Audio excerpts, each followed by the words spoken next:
प्रस्तुत है मुंशी प्रेमचंद जी द्वारा लिखी कहानी जेल। मृदुला मजिस्ट्रेट के इल्जाम से जनाजे जेल में वापस आई तो उसका मुख प्रसन्न था। बरी हो जाने की गुलाबी आशा उसके कपोलों पर चमक रही थी। उसे देखते ही राजनीतिक कैदियों के एक गिरोह ने घेर लिया और पूछने लगी, कितने दिन की हुई? मृदुला ने विजय गर्व से कहा, मैंने तो साफ साफ कह दिया, मैंने धरना नहीं दिया। यूँ आप जबरदस्त हैं तो फैसला चाहे करें। ना मैंने किसी को रोका, ना पकड़ा, ना धक्का दिया, ना किसी से आरजू मिन्नत ही की। कोई ग्राहक मेरे सामने आया ही नहीं। हाँ, मैं दुकान पर खड़ी जरूर थी। वहाँ कई वॉलंटियर गिरफ्तार हो गए थे, जनता जमा हो गई थी, मैं भी खड़ी हो गई। बस थानेदार ने आकर मुझे पकड़ लिया। क्षमा देवी कुछ कानून जानती थी, बोली, मजिस्ट्रेट पुलिस के बयान पर फैसला करेगा। मैं ऐसे कितने ही मुकदमे देख चुकी। मृदुला ने प्रतिवाद किया, पुलिस वालों को मैंने ऐसा रगड़ा कि वह भी याद करेंगे। मैं मुकदमे की कार्रवाई में भाग न लेना चाहती थी, लेकिन जब मैंने उनके गवाहों को सरासर झूठ बोलते देखा तो मुझसे जब्त न हो सका। मैंने उनसे जरह करनी शुरू की। मैंने भी इतने दिनों घास नहीं खोदी है, थोड़ा सा कानून जानती हूँ। पुलिस ने समझा होगा यह कुछ बोलेगी तो है नहीं, हम जो बयान चाहेंगे देंगे। जब मैंने जरह शुरू की तो सब बंगले झांकने लगे। मैंने तीनों गवाहों को झूठा साबित कर दिया। उस समय जाने कैसे मुझे चोट सोचती गई। मजिस्ट्रेट ने थानेदार को 2-3 बार फटकार भी बताई। वह मेरे प्रश्नों का उलझुल जवाब देता था तो मजिस्ट्रेट बोल उठता था, वह जो कुछ पूछती हैं उसका जवाब दो, फजूल की बातें क्यों करते हो। तब मियाँ जी का मुँह जरा सा निकल आता था। मैंने सबों का मुँह बंद कर दिया। अभी साहब ने फैसला तो नहीं सुनाया, लेकिन मुझे विश्वास है बरी हो जाऊंगी। मैं जेल से नहीं डरती, लेकिन बेवकूफ़ भी नहीं बनना चाहती। वहाँ हमारे मंत्री जी भी थे और बहुत सी बहनें थीं। सब यही कहती थीं, तुम छूट जाओगी। महिलाएं उसे दोष भरी आंखों से देखती हुई चली गईं। उनमें किसी की मियाद साल भर की थी, किसी की 6 मास की। उन्होंने अदालत के सामने जबान ही न खोली थी। उनकी नीति में यह अधर्म से कम न था। मृदुला पुलिस से जरह करके उनकी नज़रों में गिर गई थी। सजा हो जाने पर उसका व्यवहार क्षम्य हो सकता था, लेकिन बरी हो जाने में तो उसका कुछ प्रायश्चित ही न था। दूर जाकर एक देवी ने कहा, इस तरह तो हम लोग भी छूट जाते। हमें तो यह दिखाना है नौकरशाही से हमें न्याय की कोई आशा ही नहीं। दूसरी महिला बोली, यह तो क्षमा मांग लेने के बराबर है। गई तो थी धरना देने, नहीं दुकान पर जाने का काम ही क्या था। वॉलंटियर गिरफ्तार हुए थे आपकी बला से, आप वहाँ क्यों गई? मगर अब कहती हैं मैं धरना देने गई ही नहीं। यह क्षमा मांगना हुआ साफ। तीसरी देवी मुँह बनाकर बोली, जेल में रहने के लिए बड़ा कलेजा चाहिए। उस वक्त तो वाह लूटने के लिए आ गई, अब रोना आ रहा है। ऐसी स्त्रियों को तो राष्ट्रीय कामों के नगी छीनाना चाहिए। आंदोलन को बदनाम करने से क्या फ़ायदा। केवल क्षमा देवी अब तक मृदुला के पास चिंता में डूबी खड़ी थीं।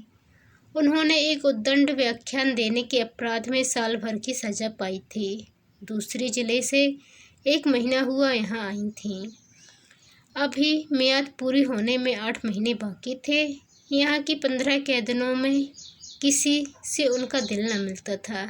जरा सी बातों के लिए उनका आपस में झगड़ना, बनाव श्रृंगार की चीज़ों के लिए लेडी वार्डरों की खुशामदें करना, घर वालों से मिलने के लिए व्यग्रता दिखलाना उसे पसंद न था। वही कुत्सा और कनफुसकियाँ जेल के भीतर भी थीं। वह आत्माभिमान जो उसके विचार में एक पॉलिटिकल कैदी में होना चाहिए, किसी में भी न था। क्षमा उन सबों से दूर रहती थी। उसके जाति प्रेम का बारा पार न था। इस रंग में पगी हुई थी, पर अन्य देवियाँ उसे घमंडन समझती थीं और उपेक्षा का जवाब उपेक्षा से देती थीं। मृदुला को हिरासत में आए 8 दिन हुए थे। इतने ही दिनों में क्षमा को उससे विशेष स्नेह हो गया था। मृदुला में वह संकीर्णता और ईर्ष्या न थी, न निंदा करने की आदत, न श्रृंगार की धुन, न भद्दी दिल लगी का शौक। उसके हृदय में करुणा थी, सेवा का भाव था, देश का अनुराग था। क्षमा ने सोचा था इसके साथ 6 महीने आनंद से कट जाएंगे, लेकिन दुर्भाग्य यहाँ भी उसके पीछे पड़ा हुआ था। कल मृदुला यहाँ से चली जाएगी, वह फिर अकेली हो जाएगी। यहाँ ऐसा कौन है जिसके साथ घड़ी भर बैठकर अपना दुख दर्द सुनाएगी, देश चर्चा करेगी। यहाँ तो सभी के मिजाज आसमान पर हैं। मृदुला ने पूछा, तुम्हें तो अभी 8 महीने बाकी हैं बहन। क्षमा ने हसरत के साथ कहा, किसी न किसी तरह कट ही जाएंगी बहन, पर तुम्हारी याद बराबर सताती रहेगी। इसी 1 सप्ताह के अंदर तुमने मुझ पर न जाने क्या जादू कर दिया। जब से तुम आई हो मुझे जेल ना मालूम होता था। कभी कभी मिलती रहना। मृदुला ने देखा, क्षमा की आंखें डबडबाई हुई थीं। ठाटस देती हुई बोली, जरूर मिलूंगी दीदी, मुझसे तो खुद न रहा जाएगा। भान को भी लाऊंगी, कहूँगी चल तेरी मौसी आई है, तुझे बुला रही है, दौड़ा हुआ आएगा। अब तुमसे आज कहती हूँ बहन, मुझे यहाँ किसी की याद थी तो भान की, बेचारा रोया करता होगा, मुझे देखकर रूठ जाएगा। तुम कहाँ चली गई, मुझे छोड़कर क्यों चली गई? जाओ, मैं तुमसे नहीं बोलता, तुम मेरे घर से निकल जाओ। बड़ा शैतान है बहन, क्षण भर नीचे नहीं बैठता, सवेरे उठते ही गाता है, झन्ना उगते लए अमालाज लो, छोलाज का मंदिर देश में है। जब एक झंडी कंधे पर रखकर कहता है, ताली छलाप पीनी हराम है, तो देखते ही बनता है। बाप को तो कहता है तुम गुलाम हो। वह एक अंग्रेजी कंपनी में है, बार बार इस्तीफा देने का विचार करके रह जाते हैं, लेकिन गुजर बसर के लिए कोई उद्यम करना ही पड़ेगा, कैसे छोड़े। वह तो छोड़ बैठे होते। तुमसे सच कहती हूँ, गुलामी से उन्हें घिरना है, लेकिन मैं ही समझाती रहती हूँ। बेचारे कैसे दफ्तर जाते होंगे, कैसे भान को संभालते होंगे। सास जी के पास तो रहता ही नहीं, वह बेचारी बूढ़ी उसके साथ कहाँ कहाँ दौड़े। चाहती हैं कि मेरी गोद में दुपक्कर बैठा रहे और भान को गोद में से चिढ़ है। अम्मा मुझ पर बहुत बिगड़ेंगी, बस यही डर लग रहा है। मुझे देखने एक बार भी नहीं आई। कल अदालत में बाबूजी मुझसे कहते थे तुमसे बहुत खफा हैं। 3 दिन तक तो दाना पानी छोड़े रहीं। इस छोकरी ने कुल मुर्जाद डुबा दी, खानदान में दाग लगा दिया। कलमुही, कुलच्छनी, ना जाने क्या क्या बकती रहीं। मैं उनकी बातों को बुरा नहीं मानती, पुराने ज़माने की हैं। उन्हें कोई चाहे कि आकर हम लोगों में मिल जाए तो यह उसका अन्याय है। चलकर मनाना पड़ेगा, बड़ी मिन्नतों से मानेंगी। कल ही कथा होगी, देख लेना। ब्राह्मण खाएंगे, बिरादरी जमा होगी। जेल का प्रायश्चित तो करना ही पड़ेगा। तुम हमारे घर 2-4 दिन रहकर तब जाना बहन, मैं आकर तुम्हें ले जाऊंगी। क्षमा आनंद के इन प्रसंगों से वंचित है। वह विधवा है, अकेली है। जलियांवाला बाग में उसका सर्वस्व लुट चुका है। पति और पुत्र दोनों की ही आहुति जा चुकी है। अब कोई ऐसा नहीं जिसे वह अपना कह सके। अभी उसका हृदय इतना विशाल नहीं हुआ है कि प्राणी मात्र को अपना समझ सके। इन 10 वर्षों से उसका व्यथित हृदय जाति सेवा में धैर्य और शांति खोज रहा है। जिन कारणों ने उसके बसे हुए घर को उजाड़ दिया, उसकी गोद सूनी कर दी, उन कारणों का अंत करने, उनको मिटाने में वह जी जान से लगी हुई थी। बड़े से बड़े बलिदान तो वह पहले ही कर चुकी थी। अब अपने हृदय के सिवाय उसके पास होम करने को और क्या रह ही गया है। औरों के लिए जाति सेवा सभ्यता का एक संस्कार हो या असूपार्जन का एक साधन, क्षमा के लिए तो यह तपस्या थी। और वह नारीत्व की सारी शक्ति और श्रद्धा के साथ उसकी साधना में लगी हुई थी। लेकिन आकाश में उड़ने वाले पक्षी को भी तो अपने बसेरे की याद आती ही है। क्षमा के लिए वह आश्रय कहाँ था? यही वह अवसर थे जब क्षमा भी आत्म संवेदना के लिए आकुल हो जाती थी। यहाँ मृदुला को पाकर वह अपने को धन्य मान रही थी, पर यह छाया भी इतनी जल्दी हट गई। क्षमा ने व्यथित कंठ से कहा, यहाँ से जाकर भूल जाओगी मृदुला। तुम्हारे लिए तो यह रेलगाड़ी का परिचय है और मेरे लिए तुम्हारे वादे उसी परिचय के वादे हैं। कभी भेंट हो जाएगी तो या तो पहचानोगी ही नहीं, या जरा मुस्कुरा कर नमस्ते करते हुए अपनी राह चली जाओगी। यही दुनिया का दस्तूर है, अपने रोने से छुट्टी ही नहीं मिलती। दूसरों के लिए कोई क्यों कर रोए? तुम्हारे लिए तो मैं कुछ नहीं थी, मेरे लिए तुम बहुत कुछ थी।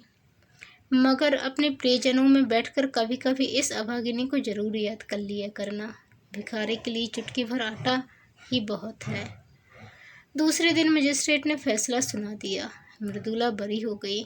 संध्या समय वह सब बहनों से गले मिलकर रोकर रुलाकर चली गई, मानो मैके से विदा हुई हो।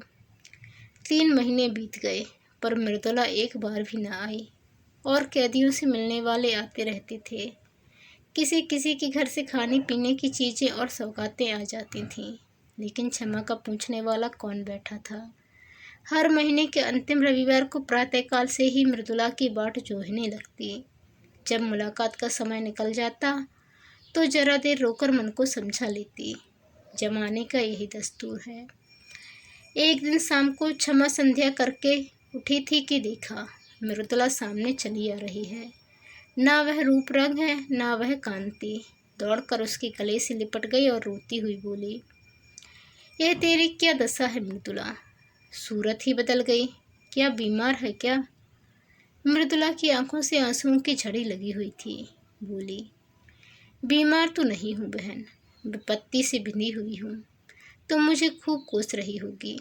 उन सारे नुठराइयों का प्रायश्चित करने आई हूँ और सब चिंताओं से मुक्त होकर आई हूँ। क्षमा कांप उठी।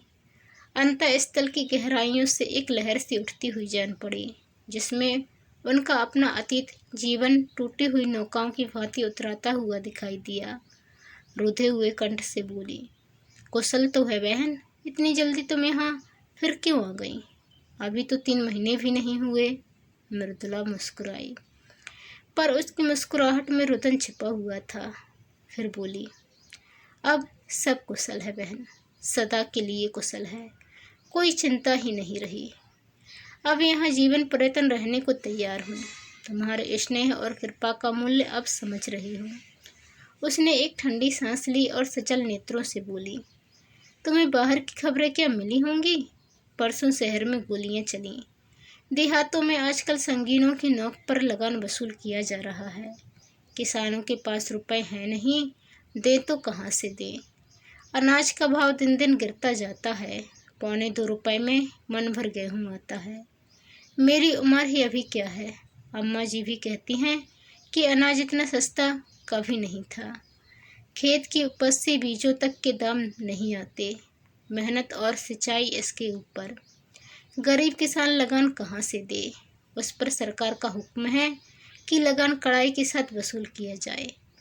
किसान इस पर भी राजी है कि हमारी जमा जथा नीलाम कर लो, घर कुर्क कर लो, अपनी जमीन ले लो। मगर यहाँ तो अधिकारियों को अपनी कारगुजारी दिखाने की फिक्र पड़ी हुई है।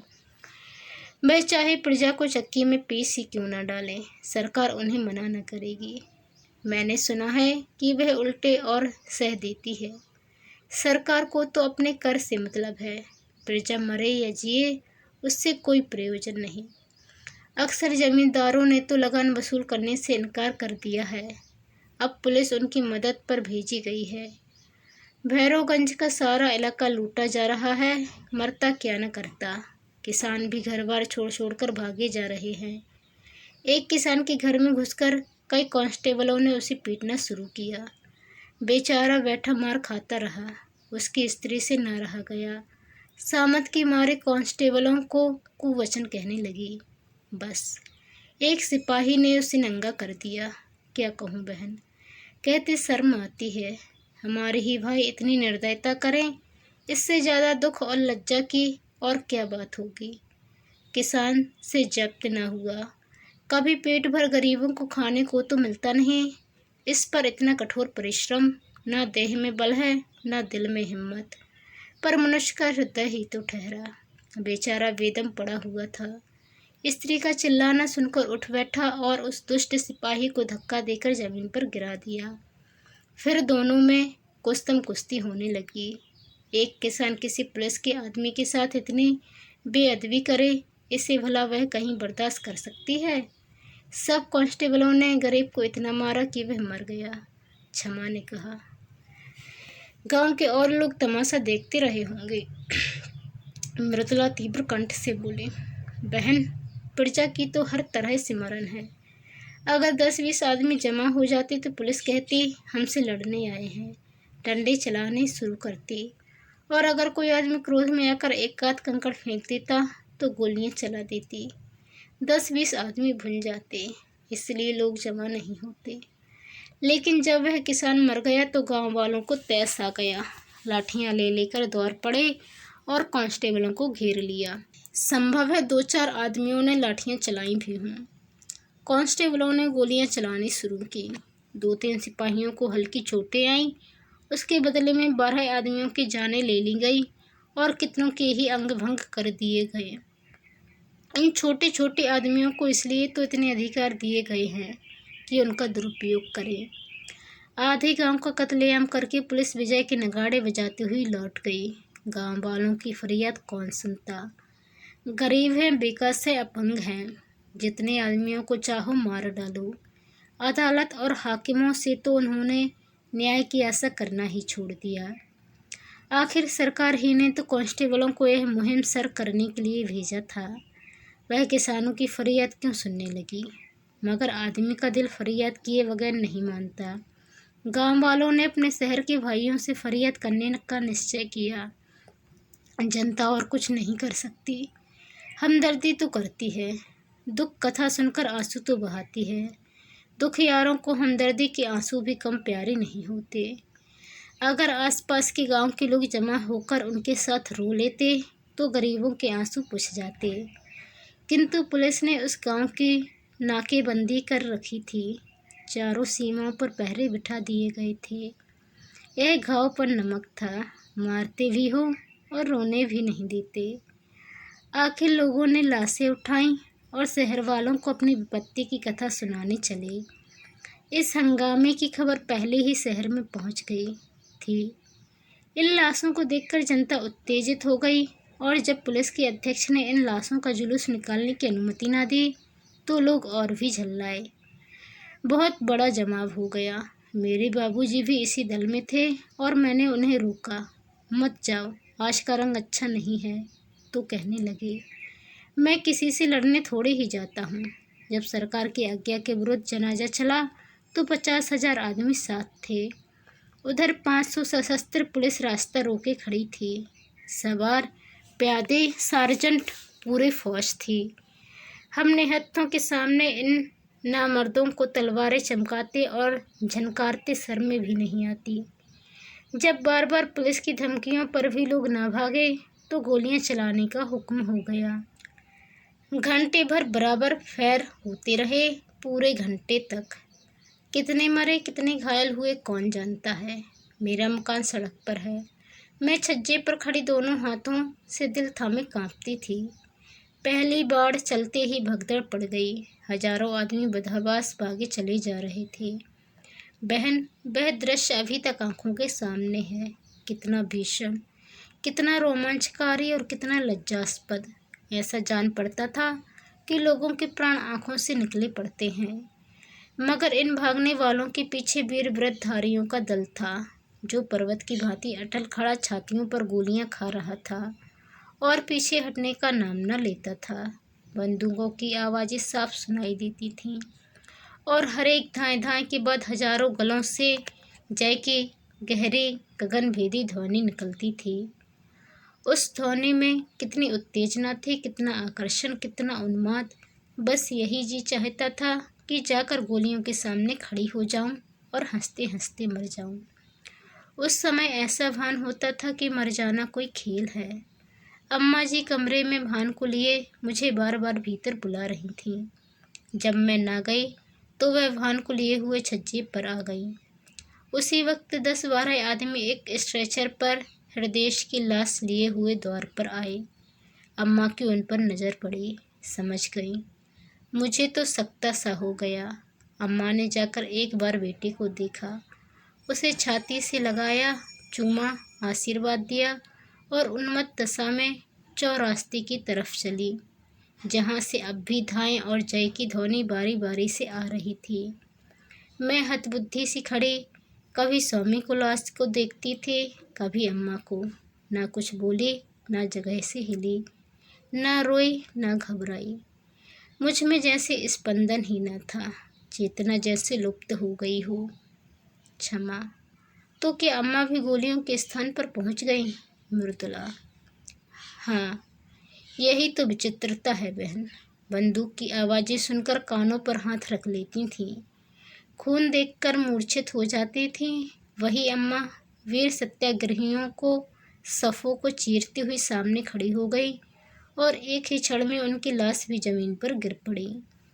उनके गिरते ही योद्धाओं का धैर्य टूट गया, व्रत का बंधन टूट गया, सभी के सिरों पर खून सा सवार हो गया।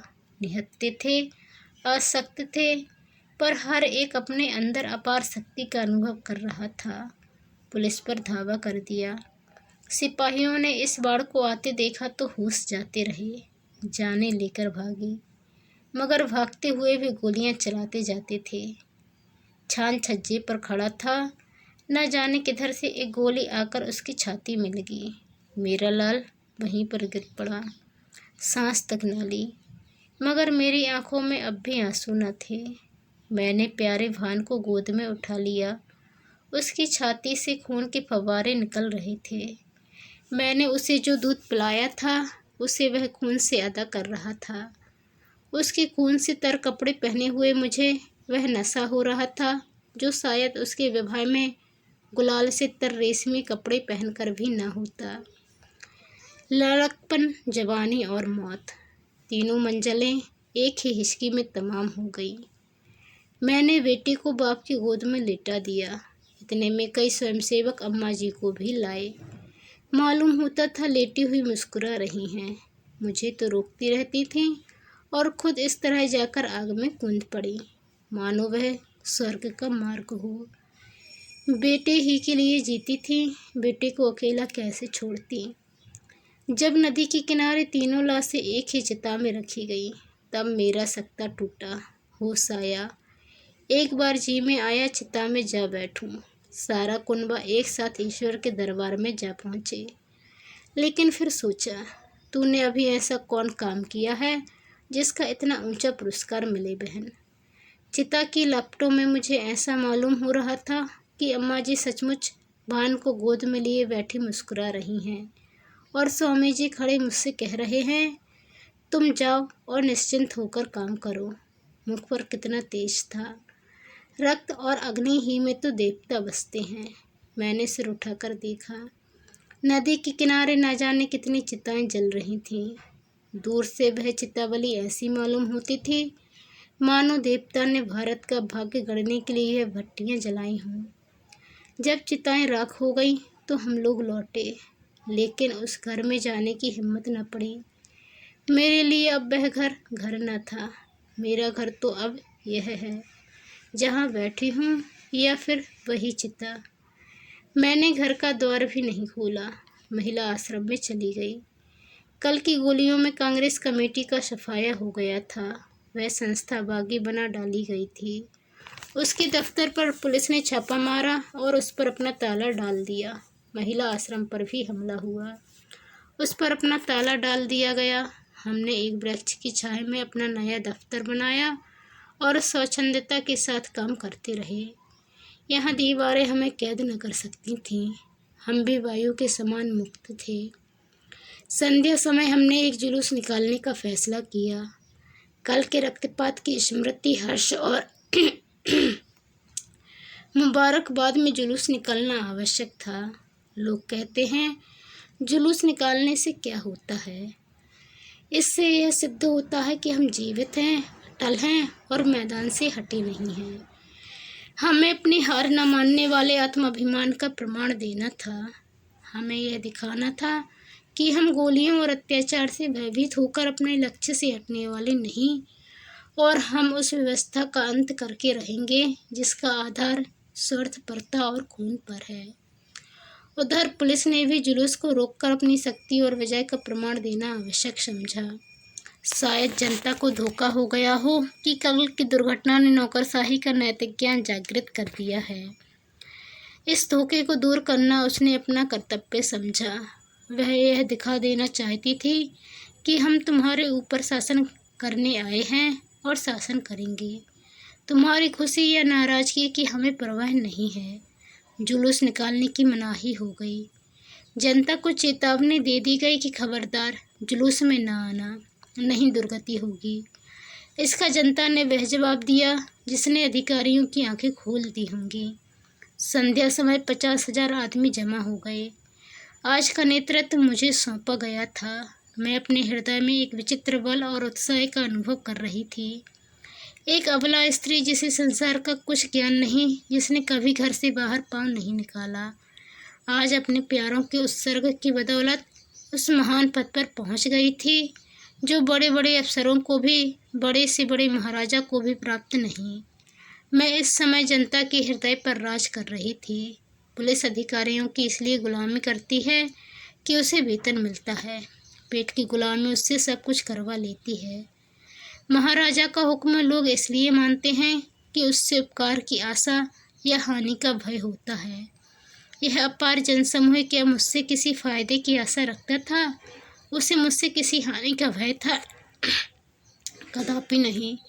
फिर भी वह कड़े से कड़े हुक्म को मानने के लिए तैयार था, इसलिए कि जनता मेरे बलिदानों का आदर करती थी, इसलिए कि उनके दिलों में स्वाधीनता की जो तड़प थी, गुलामी की जंजीरों को तोड़ देने की जो बेचैनी थी, मैं उस तड़प और बेचैनी की सजी मूर्ति समझी जा रही थी। निश्चित समय पर जुलूस ने प्रस्थान किया। उसी वक्त पुलिस ने मेरी गिरफ्तारी का वारंट दिखाया। वारंट देखते ही तुम्हारी याद आई। पहले तुम्हें मेरी ज़रूरत थी, अब मुझे तुम्हारी ज़रूरत है। उस वक्त तुम मेरी हमदर्दी की भूखी थी, अब मैं सहानुभूति की भिक्षा मांग रही हूँ। मगर मुझ में अब लेश मात्र भी दुर्बलता नहीं है। मैं चिंताओं से मुक्त हूँ। मजिस्ट्रेट जो कठोर से कठोर दंड प्रदान करे उसका स्वागत करूँगी। अब मैं पुलिस की किसी आक्षेप या असत्य आरोपण का प्रतिवाद न करूँगी, क्योंकि मैं जानती हूँ मैं जेल के बाहर रहकर जो कुछ भी कर सकती हूँ, जेल के अंदर रहकर उससे कहीं ज़्यादा कर सकती हूँ। जेल के बाहर भूलों की संभावना है, बहकने का भय है, समझौते का प्रलोभन है, स्पर्धा की चिंता है। जेल सम्मान और भक्ति की एक रेखा है जिसके भीतर शैतान कदम नहीं रख सकता। मैदान में जलता हुआ अलाव वायु में अपनी उष्णता को खो देता है, लेकिन इंजन में बंद होकर वही आग संचालक शक्ति का अखंड भंडार बन जाती है। तो दोस्तों, आपको ये कहानी कैसी लगी कमेंट कर ज़रूर बताएं। चैनल पर नए आए हैं तो चैनल को सब्सक्राइब कर बेल आइकन को क्लिक कर लें। धन्यवाद। जय हिंद।